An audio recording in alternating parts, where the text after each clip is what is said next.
During his second inauguration, President Trump promised to restore freedom of speech to America after years and years of illegal and unconstitutional federal efforts to restrict free expression. In the first 100 days of his second term, Trump signed dozens of executive orders directing federal agencies to eliminate diversity, equity, and inclusion programs, stop research funding at several universities, and pull support for public media outlets, raising concerns from experts like Dr. Pete Simi, a professor at Chapman University. He researches white national movements and extremist groups. He has, assaulted the legitimacy of so many of our different social institutions, the media, higher education, medical science, and certainly elections really peel away people's confidence and make them feel that this system just doesn't work anymore. And no institution relying on federal support is immune. Let's take a look at the recent removal of books from the library at the U.S. Naval Academy.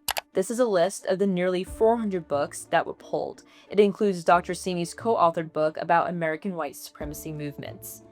It also includes young adult novels like The Hate You Give by Angie Thomas, the fictional story of the police shooting of a young black boy. Naval Academy leadership removed these books to comply with Trump's orders. If they want to read these books, midshipmen now need to go to an off-campus library. Critics say this kind of book banning is how authoritarianism starts. PEN America, a nonprofit that researches and advocates for free expression, highlighted several areas where the Trump administration is setting off a, quote, five-alarm fire for free speech. Some of the examples they cite are singling out students participating in public demonstrations, pulling funding from news organizations, and research projects by claiming they have ideological bias. You might ask yourself, well, haven't previous administrations made similar moves? PEN America's report says yes, but the alarming thing is how quickly Trump is moving to influence where and how people receive information. On average, presidents sign 150 to 300 executive orders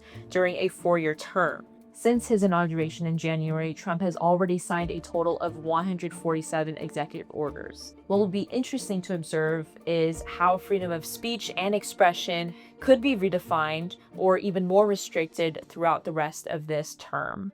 Reporting for Chapman News, I'm Lisa Wong.